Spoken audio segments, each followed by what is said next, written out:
Hi hello friends, welcome back to my channel. So ಬನ್ನಿ ಇವತ್ತು ಇದ್ಕಿದ ಬೇಳೆ ಹಾಕಿ ಚಿಕನ್ ಸಾಂಬಾರು ಮಾಡೋ ವಿಧಾನ ಹೇಗೆ ಅಂತ ನೋಡೋಣ. ಸೊ ನಾನು ಗಟ್ಟಿ ಕೋಳಿ ತೊಗೊಂಡಿದ್ದೀನಿ. ಸೊ ಗಟ್ಟಿ ಕೋಳಿಲಿ ಬರ್ತಕ್ಕಂಥ ಮೊಟ್ಟೆ ಮತ್ತು ಲಿವರು ಗುಂಡ್ಕಾಯಿನ ಸಪ್ರೇಟ್ ತೆಗೆದಿಟ್ಕೊಂಡಿದ್ದೀನಿ. ಸೊ ನಂತರ ಇಲ್ಲಿ ಮಸಾಲೆಗೆ ಕೊತ್ತಂಬರಿ, ಹಾಗೆ ತೆಂಗಿನ ತುರಿ ಮತ್ತು ಪುದೀನ, ಈರುಳ್ಳಿ, ಟೊಮ್ಯಾಟೊ, ಬೆಳ್ಳುಳ್ಳಿ, ಶುಂಠಿ, ಮಸಾಲ ಪೌಡರ್ ಪ್ರತಿಯೊಂದನ್ನು ತೆಗೆದಿಟ್ಕೊಂಡಿದ್ದೀನಿ. ಸೊ ನೋಡಿ, ಈ ಥರ ಕಟ್ ಮಾಡಿ ಇಟ್ಕೊಂಡಿದ್ದೀನಿ. ಲಿವರ್ ಆಗ್ಬೋದು, ಗುಂಡ್ಕಾಯಿ ಮತ್ತು ಸಾಫ್ಟ್ ಚಿಕನ್ ತೆಗೆದು ಸ್ವಲ್ಪ ಕಟ್ ಮಾಡಿ ಇಟ್ಕೊಂಡಿದ್ದೀನಿ. ನಂತರ ಮೊಟ್ಟೆಗಳನ್ನೆಲ್ಲ ಸಪ್ರೇಟ್ ತೆಗೆದಿಟ್ಕೊಂಡಿದ್ದೀನಿ. ಸೊ ಈ ಒಂದು ರೆಸಿಪಿ ಬಂದು 2 in 1 ರೆಸಿಪಿ ಆಗಿರುತ್ತೆ. ಸೊ ಇದರಲ್ಲಿ ನೋಡ್ತಾ ಇರಿ, ಮುಂದೆ ಗೊತ್ತಾಗುತ್ತೆ. ಸೊ ಮಾಡೋ ವಿಧಾನ ನೋಡೋಣ ಬನ್ನಿ. ಮೊದಲನೇದಾಗಿ ನಾನು ಸ್ಟವ್ನ ಹಚ್ಕೊಂಡು ಒಂದು ಬಾಣಲೆಯನ್ನು ಇಟ್ಕೊಂಡಿದ್ದೀನಿ. ಅನಂತರ ಬೆಳ್ಳುಳ್ಳಿ, ಈರುಳ್ಳಿ ಹಾಗೆ ಶುಂಠಿಯನ್ನು ಸೇರಿಸ್ಕೊಂಡು ಚೆನ್ನಾಗಿ ಫ್ರೈ ಮಾಡ್ಕೊತೀನಿ. ಸೊ 1-1.5 ಟೇಬಲ್ ಸ್ಪೂನ್ ಆಗುವಷ್ಟು ಇಲ್ಲಿ ನಾನು ಆಯಿಲನ್ನು ಸೇರಿಸ್ಕೊತಾ ಇದ್ದೀನಿ. ಸೊ ಚೆನ್ನಾಗಿ ಈರುಳ್ಳಿ ಮತ್ತು ಬೆಳ್ಳುಳ್ಳಿ, ಶುಂಠಿ ಚೆನ್ನಾಗಿ ಫ್ರೈ ಆಗಬೇಕು. ಸೊ ನೋಡಿ, ಚೆನ್ನಾಗಿ ಫ್ರೈ ಆಗಿದೆ. ಇವಾಗ ನಾನು ಟೊಮೆಟೊ ಸೇರಿಸ್ಕೊತಾ ಇದ್ದೀನಿ. ಸೊ ಮೀಡಿಯಮ್ ಸೈಜು 2 ಟೊಮೆಟೊವನ್ನು ಸೇರಿಸ್ಕೊತಾ ಇದ್ದೀನಿ ನಾನು. ಸೊ ಹೊಸ ವರ್ಷದ ನ್ಯೂ ಇಯರ್ ಪಾರ್ಟಿಗೆ ಸೊ ನನ್ನ ಮನೆಯಲ್ಲಿ ನಾನು ಈ ರೀತಿ ಒಂದು ರೆಸಿಪಿನ ರೆಡಿ ಮಾಡಿದ್ದೀನಿ. ಸೊ ನಂತರ ನಾನಿಲ್ಲಿ ಪುದೀನ ಮತ್ತು ಕೊತ್ತಂಬರಿ ಸೊಪ್ಪನ್ನು ಸೇರಿಸ್ಕೊಂಡಿದ್ದೀನಿ. ಸೊ ಇದಕ್ಕೇನೇನೇ ಕಾಯಿ ತುರಿಯನ್ನು ಕೂಡ ಅದನ್ನೇನು ಹುರ್ಕೊಳ್ಳೋ ಅವಶ್ಯಕತೆ ಇಲ್ಲ, ಜಸ್ಟ್ ಅದ್ರ ಜೊತೆಗೆ ಮಿಕ್ಸ್ ಮಾಡಿ ಬಿಡ್ತೀನಿ ನಾನು. ಸೊ ನೋಡ್ತಿರ್ಬೋದು, ಇವಾಗ ನಾನು ಗ್ಯಾಸ್ನ ಆಫ್ ಮಾಡ್ಕೋತೀನಿ. ಸೊ ಇದು ತೆಗೆದಿಟ್ಕೊತೀನಿ. ಮತ್ತು ನಂತರ ನಾನು ಸ್ಟವ್ ಹಚ್ಕೊಂಡು ಒಂದು ಕುಕ್ಕರನ್ನು ಇಟ್ಕೊತಾ ಇದ್ದೀನಿ. ಕುಕ್ಕರ್ಗೆ ಸ್ವಲ್ಪ ಎಣ್ಣೆಯನ್ನು ಕೂಡ ಸೇರಿಸ್ಕೊತಾ ಇದ್ದೀನಿ. ನಂತರ ನಾನು ಚೆನ್ನಾಗಿ ತೊಳೆದಿರ್ತಕ್ಕಂಥ ಚಿಕನ್ನನ್ನು ಸೇರಿಸ್ಕೊತಾ ಇದ್ದೀನಿ. ಸೊ ಗಟ್ಟಿ ಕೋಳಿ ತೊಗೊಂಡಿದ್ದೀನಿ ನಾನು ಇಲ್ಲಿ. ಸೊ ಗಟ್ಟಿ ಕೋಳಿಲಿ ಹಾಗೆ ಒಂದು ನಾಟಿ ಕೋಳಿಲಿ ಈ ಒಂದು ಇದ್ಕಿದ ಬೇಳೆ ಹಾಕಿ ಸಾಂಬಾರು ಮಾಡ್ಬೋದು, ತುಂಬಾ ರುಚಿಯಾಗಿ ಬರುತ್ತೆ.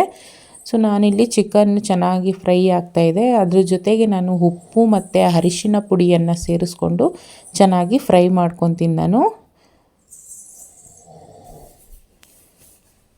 ಸೊ ಹೊಸ ವರ್ಷದ ಒಂದು ವಿಶೇಷವಾಗಿ ನಾನು ಈ ಇದ್ಕಿದ ಬೇಳೆ ಹಾಕಿ ಒಂದು ಚಿಕನ್ ಸಾಂಬಾರನ್ನು ಮಾಡ್ತಾಯಿದ್ದೀನಿ. ಸೊ ನಂತರ ನಾನು ಅದು ಬೇಯ್ತಾ ಇರಲಿ, ಮಸಾಲೆ ರೆಡಿ ಮಾಡ್ಕೊಂಬಿಡ್ತೀನಿ. ಸೊ ಹುರಿದಿರ್ತಕ್ಕಂಥ ಒಂದು ಮಿಕ್ಸ್ಚರ್ನ ನಾನು ಮಿಕ್ಸಿ ಜಾರಲ್ಲಿ ಸೇರಿಸ್ಕೊತಾ ಇದ್ದೀನಿ. ಸೊ ನಂತರ ನಾನು ಮನೇಲೇ ಮಾಡಿರ್ತಕ್ಕಂಥ ಮಸಾಲ ಪೌಡರನ್ನು ಸೇರಿಸ್ಕೊತಾ ಇದ್ದೀನಿ. ನಂತರ ಮನೇಲೇ ಮಾಡಿರ್ತಕ್ಕಂಥ ಖಾರದ ಪುಡಿಯನ್ನು ಸೇರಿಸ್ಕೊತಾ ಇದ್ದೀನಿ. ಇಲ್ಲಿ 2 ಟೇಬಲ್ ಸ್ಪೂನ್ ಆಗುವಷ್ಟು ಖಾರದ ಪುಡಿಯನ್ನು ಸೇರಿಸ್ಕೊಂಡಿದ್ದೀನಿ. ಹಾಗೆ ಮಸಾಲ ಪೌಡರ್ ಬಂದು 4 ಚಮಚ ಆಗುವಷ್ಟು ಮಸಾಲ ಪುಡಿಯನ್ನು ಸೇರಿಸ್ಕೊತಾ ಇದ್ದೀನಿ. ಸೊ ಇದು ಚೆನ್ನಾಗಿ ನುಣ್ಣಗೆ ರುಬ್ಕೊಂಬರ್ತೀವಿ ಇವಾಗ. ಸೊ ನೋಡ್ತಾ ಇರ್ಬೋದು, ಚೆನ್ನಾಗಿ ನುಣ್ಣಗೆ ರುಬ್ಬಿದ್ದೀನಿ ನಾನು ಇವಾಗ. ಈ ಮಸಾಲೆನ ನಾನು ಒಂದು 3 ಚೌಟ್ ಆಗೋವಷ್ಟು ತೆಗೆದಿಟ್ಕೊತಾ ಇದ್ದೀನಿ. ಸೊ ನಾನು ಆವಾಗಲೇ ಹೇಳಿದಾಗೆ 2 in 1 ರೆಸಿಪಿ ಅಂತ ಹೇಳಿದ್ನಲ್ಲ, ಸೊ ಇದರಲ್ಲಿ ಮುಂದೆ ಏನು ಅಂತ ತೋರಿಸ್ತೀನಿ. ಸೊ ಇವಾಗ ನಾನು ಮಸಾಲೆ ತೆಗೆದಿಟ್ಕೊಂಡಿದ್ದೀನಿ. ನಂತರ ಚಿಕನ್ ಚೆನ್ನಾಗಿ ಬೇಯ್ತಾ ಇದೆ ಇವಾಗ. ಸೊ ಇದಕ್ಕೇನೆ ನಾನು ಇದ್ಕಿದ ಬೇಳೆಯನ್ನು ಸೇರಿಸ್ತಾ ಇದ್ದೀನಿ. ಸೊ ಇದಕ್ಕಿದ ಅವರೇ ಬೇಳೆನ ಸೇರಿಸ್ಕೊಂಡು ಚೆನ್ನಾಗಿ ಫ್ರೈ ಮಾಡಬೇಕು.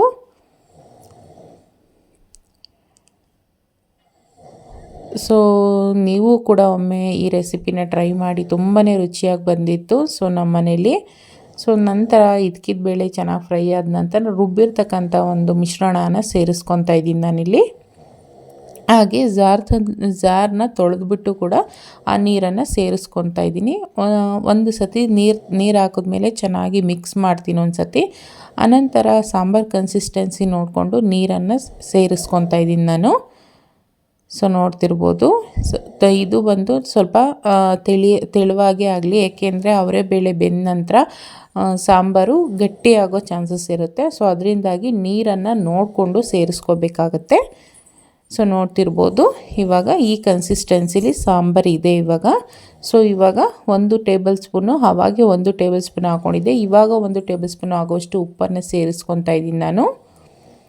ಸೊ ಉಪ್ಪನ್ನು ಸೇರಿಸ್ಕೊಂಡು ಒಂದು ಸತಿ ಚೆನ್ನಾಗಿ ಮಿಕ್ಸ್ ಮಾಡ್ಕೊತೀನಿ. ಆನಂತರ ನಾನು ಕಟ್ ಮಾಡಿರ್ತಕ್ಕಂಥ ಕೊತ್ತಂಬರಿ ಸೊಪ್ಪನ್ನು ಸೇರಿಸ್ಕೊತಾ ಇದ್ದೀನಿ. ಸೊ ಕೊತ್ತಂಬರಿ ಸೊಪ್ಪನ್ನು ಹಾಕಿದ ನಂತರ ಒಂದು ಸತಿ ಮಿಕ್ಸ್ ಮಾಡ್ಕೊತೀನಿ. ಅನಂತರ ಲಿಡ್ಡನ್ನು ಕ್ಲೋಸ್ ಮಾಡಿ ನಾನಿಲ್ಲಿ 4 ವಿಸಲ್ನ ಬರೆಸ್ಕೊತೀನಿ. ಸೊ ನೋಡ್ತಿರ್ಬೋದು ಪ್ರೆಷರ್ ಹೋಗಿದೆ. ನಾನು ಕುಕ್ಕರ್ ಲಿಡ್ನ ಓಪನ್ ಮಾಡಿ ನಿಮಗೆ ತೋರಿಸ್ತಾ ಇದ್ದೀನಿ. ಸೊ ನೋಡಿ ಯಾವ ರೀತಿ ಆಗಿದೆ. ತುಂಬಾ ರುಚಿಯಾಗಿರುತ್ತೆ. ಚಿಕನ್ ಸಾಂಬಾರು ಮಾತ್ರ ಸೂಪರಾಗಿ ಬಂದಿತ್ತು. ಸೊ ನೋಡ್ತಿರ್ಬೋದು ಯಾವ ಥರ ಕಾಣ್ತಾಯಿದೆ. ಸೊ ನಂತರ ಇವಾಗ ಇನ್ನೂ ಒಂದು ರೆಸಿಪಿನ ರೆಡಿ ಮಾಡ್ಕೊಳ್ಳೋಣ. ಇವಾಗ ನಾನು ತೊಳೆದಿರ್ತಕ್ಕಂಥ ಲಿವರು, ಗುಂಡ್ಕಾಯಿ ಮತ್ತು ಒಂದು ಸ್ವಲ್ಪ ಹಾಗೆ ಮೊಟ್ಟೆ ಸರ ಅದೆಲ್ಲ ಬರುತ್ತಲ್ಲ, ಸೊ ಅದನ್ನೆಲ್ಲ ತೆಗೆದುಕೊಂಡು ಸಣ್ಣ ಸಣ್ಣದಾಗಿ ಕಟ್ ಮಾಡಿ ಇಟ್ಕೊಂಡಿದ್ದೀನಿ. ಹಾಗೆ ಮೊಟ್ಟೆಯನ್ನು ಸಪ್ರೇಟ್ ಇಟ್ಕೊತಾ ಇದ್ದೀನಿ. ಸೊ ಇವಾಗ ಸೇರಿಸಿದ್ರೆ ಜಾಸ್ತಿ ಬೆಂದೋಗ್ಬಿಡುತ್ತೆ. ಸೊ ಅದರಿಂದಾಗಿ ಅದನ್ನೆಲ್ಲ ಸೇರಿಸ್ಕೊಂಡು ಉಪ್ಪು ಮತ್ತು ಅರಿಶಿನ ಹಾಕ್ಕೊಂಡು ಇದಕ್ಕೆ 1 ಗ್ಲಾಸ್ ಆಗುವಷ್ಟು ನೀರನ್ನು ಸೇರಿಸ್ಕೊಂಡು ಬೇಯಿಸ್ಕೊತೀನಿ ನಾನು. ಸೊ ತುಂಬಾ ರುಚಿಯಾಗಿರುತ್ತೆ. ಬರೀ ಸಾಂಬಾರು ತಿನ್ನೋದಕ್ಕೆ ಬೇಜಾರು ಅನಿಸಿದ್ರೆ ನೋಡಿ, ನಂತರ ನಾನು ಹೆಸರು ಕಾಳನ್ನು ಸೇರಿಸ್ಕೊಂಡಿದ್ದೀನಿ. ಸೊ ನಿಮಗೆ ಬೇಕಂದರೆ ಕಡಲೆಕಾಳನ್ನು ಕೂಡ ಸೇರಿಸ್ಕೋಬೋದು. ಸೊ ನಾನಿಲ್ಲಿ ಹೆಸರು ಕಾಳನ್ನು ಸೇರಿಸ್ಕೊಂಡು ಸ್ಟವ್ ಹಚ್ಚಿ 4 ವಿಸಲ್ನ ಬರೆಸ್ಕೊತೀನಿ ನಾನು. ಸೊ ನೋಡ್ತಿರ್ಬೋದು 4 ವಿಸಲ್ ಕೂಗಿದೆ. ಇವಾಗ ನಾನು ಲಿಡ್ನ ಓಪನ್ ಮಾಡ್ತಾಯಿದ್ದೀನಿ. ಸೊ ಈ ರೀತಿ ಚೆನ್ನಾಗಿ ಬೆಂದಿದೆ.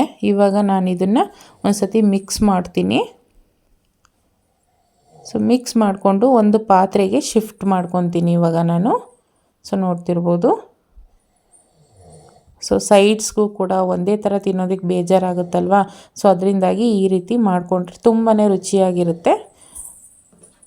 ಸೊ ಇದಕ್ಕೆ ನಮ್ಮ ಹಳ್ಳಿ ಕಡೆ ಹುರಿದ್ಬಾಡು ಅಂತ ಹೇಳ್ತಾರೆ. ಸೊ ಇದು ತುಂಬಾ ರುಚಿಯಾಗಿರುತ್ತೆ ಕೂಡ. ಸೊ ಇವಾಗ ನಾನು ಸ್ಟವ್ ಹಚ್ಚಿ ಆ ಪಾತ್ರೆಯನ್ನು ಇಟ್ಕೊಂಡಿದ್ದೀನಿ. ನಂತರ ತೆಗೆದಿಟ್ಟಿರ್ತಕ್ಕಂಥ ಮೊಟ್ಟೆಗಳನ್ನ ಇವಾಗ ಸೇರಿಸ್ಕೊತಾ ಇದ್ದೀನಿ. ಸೊ ಮುಂಚೆಗೆ ಹಾಕಿದ್ರೆ ಜಾಸ್ತಿ ಬೆಂದೋಗ್ಬಿಡುತ್ತೆ. ಸೊ ಸಿಗೋದಿಲ್ಲ ಅದು. ನಂತರ ಉಪ್ಪನ್ನು ಸೇರಿಸ್ಕೊಂಡು ಚೆನ್ನಾಗಿ ಮಿಕ್ಸ್ ಮಾಡ್ಕೊತೀನಿ ನಾನು. ಸೊ ಇವಾಗ ನಾನು ಆವಾಗಲೇ ತೆಗೆದಿಟ್ಟಿರ್ತಕ್ಕಂಥ ಮಸಾಲೆಯನ್ನು ಇವಾಗ ಸೇರಿಸ್ಕೊತಾ ಇದ್ದೀನಿ ನಾನು ಇದಕ್ಕೆ. ಸೊ ಇವಾಗ ಆ ಒಂದು ಬೌಲನ್ನು ತೊಳೆದು ನೀರನ್ನು ಸೇರಿಸ್ಕೊತಾ ಇದ್ದೀನಿ. ಸೊ ನೋಡಿ ಸಾಕು, ಇಷ್ಟೇ ನೀರಲ್ಲೇ ಆ ಮೊಟ್ಟೆ ಕೂಡ ಚೆನ್ನಾಗಿ ಬೆಂದ್ಕೊಳ್ಳುತ್ತೆ. ಸೊ ನೋಡ್ತಾ ಇರ್ಬೋದು ಇವಾಗ ಚೆನ್ನಾಗಿ ಮೊಟ್ಟೆ ಕೂಡ ಬೆಂದು ಚೆನ್ನಾಗಿ ಗಟ್ಟಿಯಾಗಿದೆ. ಇದಿನ್ನೂ ಗಟ್ಟಿ ಆಗುತ್ತೆ.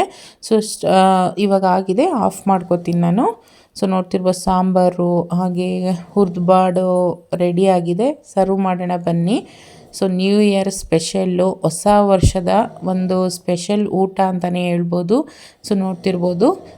ಸೊ ನಾನು ಮಾಡಿದ ರೆಸಿಪಿ ನಿಮ್ಗೆ ಇಷ್ಟ ಆಯಿತು ಅಂದರೆ ಲೈಕ್ ಮಾಡಿ, ಶೇರ್ ಮಾಡಿ, ಕಮೆಂಟ್ ಮಾಡಿ. ಹಾಗೆ ಯಾರೆಲ್ಲ ನನ್ನ ಚಾನಲ್ನ ಸಬ್ಸ್ಕ್ರೈಬ್ ಮಾಡದೆ ನೋಡ್ತಾ ಇದ್ದೀರಾ ಪ್ಲೀಸ್ ಸಬ್ಸ್ಕ್ರೈಬ್ ಮಾಡಿ ಅಂತ ಕೇಳ್ಕೊತೀನಿ. ಹಾಗೆ ನಿಮ್ಮೆಲ್ಲರ ಸಪೋರ್ಟು ನನಗೆ ಸಿಗಲಿ ಅಂತ ಕೇಳ್ಕೊತೀನಿ. Thank you for watching.